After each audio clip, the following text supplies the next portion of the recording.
Sowell's psychiatric, medical, or background information.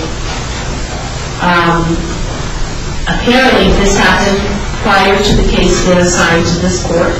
I had no knowledge of it. I did not participate in the dissemination of this information to anyone. I was not aware that it had been released, and I wanted to make that perfectly clear to Mr. Sowell and his lawyers that this court did not participate in anything like that. I am additionally concerned, and I indicated to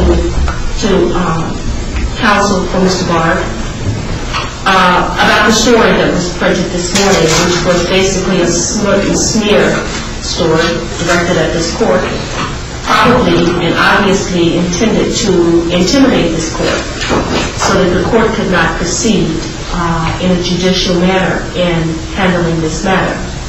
Let me assure everybody, especially those members of the plain dealer, that in 1993, I met with Mr. Ewing, who happens to be here today, and he and I have never gotten along.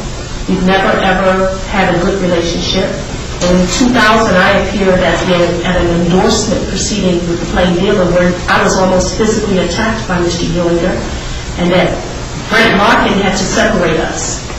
And I remained seated, and as he advanced towards me, and I was satisfied with how they handled that situation. At least I thought I was. I noticed that many of the articles which were cited in the article today were written by Mr. Ewing. And so now the paper is giving credence to the same person who attacked me in an endorsement proceeding and became enraged.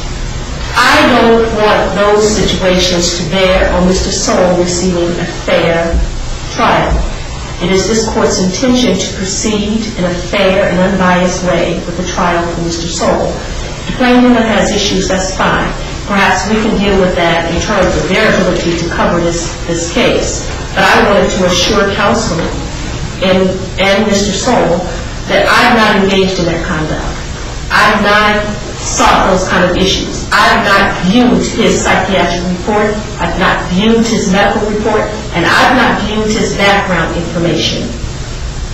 This is a case to me, like all the other cases. And it's my intention to proceed with this case as I would any other case. And if Judge McGinney gave it to the plain dealer, I think it's likely that he gave it to somebody else. And I think we need to know that. And I'm asking for a hearing on it. And also on the internet is an interview by one of the court psychiatric doctors discussing the report. That should cause this court great concern. How can my client, if he's ever referred to the court psychiatric clinic, have any confidence in their ability to keep something confidential? How can anybody? It's not confidential for him. It's confidential because it's compiled for the purposes of sending it to the court to help the court make an informed decision about it. Yes, but we have